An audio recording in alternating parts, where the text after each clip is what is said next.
Salam, mən Naxçıvan Dövlət Universitetinin ərzində Naxçıvan Dövlət Texnik Kollejinin coğrafiya müəlliməsi Rahilə Əliyeva.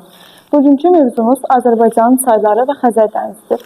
Bildiyimiz kimi Azərbaycan Respublikası sıx çay şəbəkəsinə malik olan ölkədir. Demək olar ki, uzunluğu 100 km-dən artıq olan çayların sayı 21, uzunluğu 500 km-dən artıq olan çayların sayı isə 2 olub, Kür və Araz çaylarından ibarətdir. Demək, dağlıq ərazilərimizdə çay şəbəkəsi daha sıx, düzənliklərimizdə isə daha seyrək yerləşmişdir. Uzunluğa və suluğuna görə Azərbaycanın ən böyük çayları Kür və Araz çaylarıdır. Kür çayı başlanğıcını götürür Türkiyənin şimal-şərqində yerləşən Qızılgədik dağından. Əsasən Kür çayı Cənubi Qafqazın ən böyük çayı hesab olunur. Çayın uzunluğu 1515 km təşkil edilmişdir. Onun 906 km Respublikamızın ərazisində formalaşmışdır. Kür çayı 3 ölkənin sərhəddindən keçir. Türkiyə, Gürcüstan və Azərbaycanın sərhəddindən keçir və suyunun əsas hissəsi xaricdə, yəni ölkə hüdudlarından kənarda formalaşdığı üçün tranzit çay hesab olunur. Kür çayının mənsəbi isə Xəzər dənizidir. Araz çayı Kürün ən böyük qolu olmaqla yanaşı Cənubi Qafqaz regionunun Kürdən sonra ikinci ən böyük çaydır. Eyni ilə o da mənbəyini Şərqi Anadolu yaylasından götürür, yəni Bingöl silsiləsindən götürür və Kürəuz ovalığı yaxınlığında Kür çayına qovuşur. Uzunluğu 1072 km olan Araz çayı, əsasən onun 580 km Respublikamızın ərazisində yerləşir. Araz çayı da eyni ilə Türkiyə, İran və Azərbaycan ərazisindən keçir, həmçinin Ermənistan ərazisindən keçərək axdığı üçün tranzit çay hesab olunur. Demək, coğrafi yerləşməsinə görə çaylar 4 qrupa bölünür. Böyük Qafqazın şimal-şərq yamacının çayları, Abşeron Qobustanın çayları, Təlaş dağlarının axan çaylar və Kür hövzəsinin çayları aid edilir. Böyük Qafqazın şimal-şərq yamacından axan çaylar əsasən mənbəyini götürür Baş Qafqaz dağlarına. Baş Qafqaz dağlarından götürdüyü üçün, yəni yüksək dağlıdan götürdüyü üçün Qudyal çay və Qaraçay misal göstərmək olar ki, bunlar buzlaq və qar suları ilə qidalanırlar. Demək, yan silsilə ilə kəsişdiyi ərazilərdə bu çayın, yan silsilə ilə kəsişdiyi ərazilərdə kanyonvari dərələr əmələ gəlmişdir. Demək, Abşeron Qobustanın çayları. Abşeron Qobustanın çayları əsasən burada çay şəbəkəsi zəif inkişaf etmişdir. Bunun səbəbi isə iqlimin quraqlığı ilə əlaqədardır.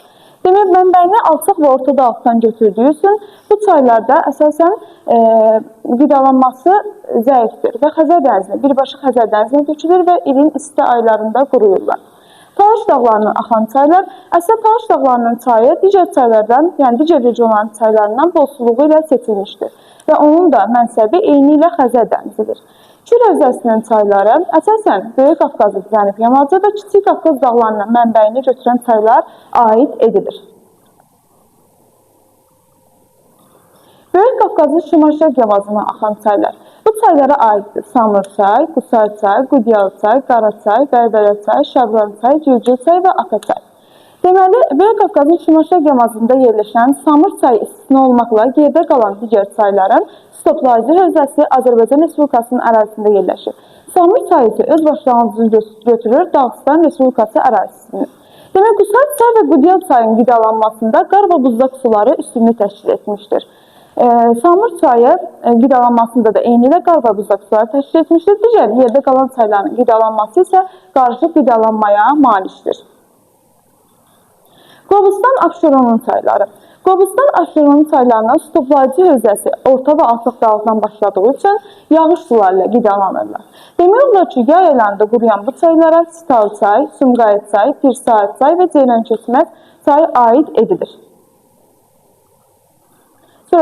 Lənkəran vilayətindən axan çaylar. Lənkəran vilayəti Azərbaycanın başqa bölgələrlə müqayisədə öz bolsuluğu ilə seçilmişdir. Mənbəyini əsasən Talaş dağlarından götürən bu çaylara Bolqar çay, Viləş çay, Lənkəran çay, Təngəli çay və Astara çay aiddir. Qidalanmasında əsas yeri isə yağış suları və qismən də yeraltı sular təşkil etmişdir. Kür hövzəsinin çayları. Kür hövzəsinin çaylarına bu hövzəyə Böyük Qafqazın Cənubi yamacının çayları, əsasən Qanağayri çay vadisi və Şirvan düzünün çayları, Kiçik Qafqazın şimal-şərq və cənub-şərq yamacının çayları və Naxçıvan Muxtar Respublikasının çayları aiddir. Kürün sol qolları, yəni Qanağayri çay vadisinin çayları. Bu çaylara aiddir Mazım çay, Balakən çay, Katex çay, Tala çay, Muxaq çay, Külmük çay, Şin çay, Kiş çay və Əyri çay aiddir. Demək, Qanlı Xəyyatçay vadisində bu çaylar gətirmə konusları yaradır. Gətirmə konusları daha çox dağ çaylarında baş verir. Dağ çaylarının düzənliyə asılan hissəsində yelpikvari gətirmə relief formasına deyilir gətirmə konusları. Demək, Qanlı Xəyyatçay vadisinin çaylarında suvarmada geniş istifadə olunur. Kürün sol qolları, Şirvan düzünün çayları. Şirvan düzünün çaylarına aiddir Əlcan çay, Dəmir Aparan çay, Türyan çay, Göyçay, Girdiman çay və Ağsu çay aiddir. Demək, Şirvan düzündə iri yelpikvari gətirmə konusları yaradan bu çaylardan iri suvarma kanalları çəkilmişdir və ərazilərin suvarılmasında geniş istifadə olunur. İlin isti dövründə bəzi çaylar mənbəyinə çata bilmirlər. Sonra, Kürün sağ qolları. Kiçik Qafqazın şimal-şərq yamacının çaylarına aiddir. Bunlara aiddir Tovuz çay, Zəyən çay, Şəmkir çay, Qoşqar çay, Gəncə çay, Kürək çay və İncə çay. Demək, eyni ilə də bunlar da Gəncə-Qazax düzündə gətirmə konusları yaradan çaylara aid edirlər. Kürün sağ qolları, yəni Kiçik Qafqazın cənub-şərq yamacının çayları aiddir. Demək, bu çaylarda əsasən vulkanik suxurlardan başladığı üçün çayların qidalanmasında yeraltı suları və yağış suları üstünlüyü təşkil etmişdir. Bu çaylara aiddir Tərtər çay, Xaçın çay, Qarqar çay, Köndələn çay, Həkəri, Bərgüşad, Oxçu çay və Bəsit çay. Deməli, Tərtər çay, Xaçın çay və Qarqar çay başlanğıcını götürülür Qarabağ yaylasından və birbaşa Kür çayına tökülür. Digər yerdə qalan Köndələn çay, Həkəri, Bərgüşad, Oxçu çay və Bəsit çay Kürün sağ qolu olan Araz çayına tökülür. Sonra, Arazın sol qolları, yəni Naxçıvan Muxtar Respublikasının çayları. Bura aiddir Arpa çay, Naxçıvan çay, Əlincə çay, Giran çay və Ordubad çay. Demək, bu çaylar Arazın əsasən sol qollarını təşkil etmişdir və bu çaylardan suvarmada geniş istifadə olunur. Demək, Azərbaycan ərazisinə qonşu dövlətlərdən daxil olan belə çaylara tranzit çaylar hesab olunur. Tranzit çaylarımıza aiddir Kür çayı, Araz çayı, Samur çayı, Qanıq, Qabqırı, Ağustava çay və Tovuz çayı aid etmək olar. Deməli, həmçinin bu çaylar Araz çayı, Samur çayı, Qanıq çayı ölkə sərhədimizi təşkil etmişdir, dövlət sərhədimizi təşkil etmişdir. Sonra Xəzər dənizi. Xəzər dənizinin böyüklüyünə və hidroloji xüsusiyyətinə görə dəniz adlandırılır. Xəzər dənizinin ümumi sahəsi 380 min kvadrat kilometrdir. Demək, orta dərinliyi 184 metr, maksimum dərinliyi isə Lənkəran çökəkçiliyində müşahidə olunur ki, onun da dərinliyi 1025 metr təşkil edir. Demək, tarixi mənbələrdə Xəzərin 70-ə yaxın adı olmuşdur. Məsələn, adlandırmışlar Xıvalan, Bakı, Gürcan, Dərbənd, Mazandıran. Əsasən bu xalqların adı onun ətrafında yerləşən tayfaların adı ilə bağlı olmuşdur. Demək, Avropa və Şərq ölkələrində Xəzər dənizi, Kaspı dənizi, Azərbaycanda isə Xəzər dənizi adlandırırlar. Demək, Azərbaycanda Xəzər dənizində Azərbaycan sahil xəttinin uzunluğu 825 kilometrdir. Ən uzun sahil xətti düşür Qazaxıstan dövlətinə. Demək, təbiətin müxtəlifliyinə görə həmçinin Xəzər dənizini 3 hissəyə ayrılırlar. Şimal, mərkəz və cənub hissə. Şimal hissə düşür 44 dərəcə şimal enliyinə, mərkəz 44-40 dərəcə şimal enliyinə, cənub isə 40 dərəcə şimal enliyindən cənubda olan əraziləri əhatə edir. Suyunun temperaturuna görə də fərqlənir.